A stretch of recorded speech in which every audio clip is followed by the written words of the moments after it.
近年来，财政部为了达成提升政府理财效能、支应政府市政需求的使命，每当拢会评选出诚实纳税优良厂商颁奖鼓励。在2020年度，咱市安南区8000多间厂商当中，只选出4间上优秀的厂商接受表扬。28日，财政部南区国税局安南科警所就特别前往宏伟科技集团颁发奖座以及奖金。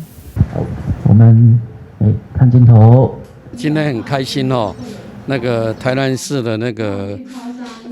国税局代表财政部苏部长来颁奖给宏威我们是一家优良纳税人的一家公司呢。那代表呢，我们10几年来以诚信为本来经营我们的本业得到有关单位的一个肯定跟注意。那我们也会持续呢，以纳税是国民应尽的义务秉持这样的原则面对这个未来市场的发展一步一脚印希望我们的公司呢越来呢税纳的越多，那表示我们越成长帮助更多的人让他们变得更好，让这个国家社会也能够越来越繁荣。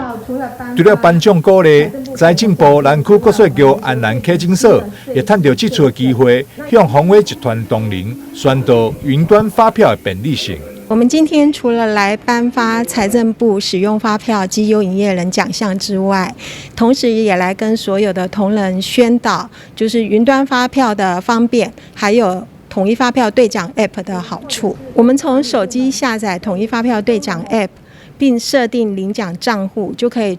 自动兑奖、中奖主动汇入账号以及24小时兑领奖。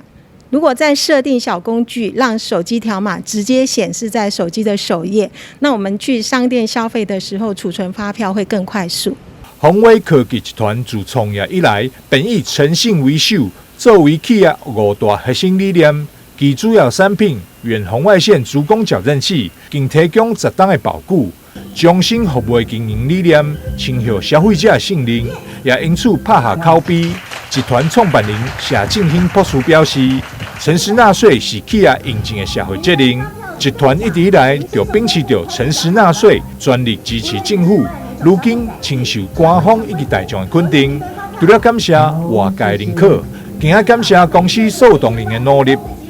台南新闻张硕伟采访报道。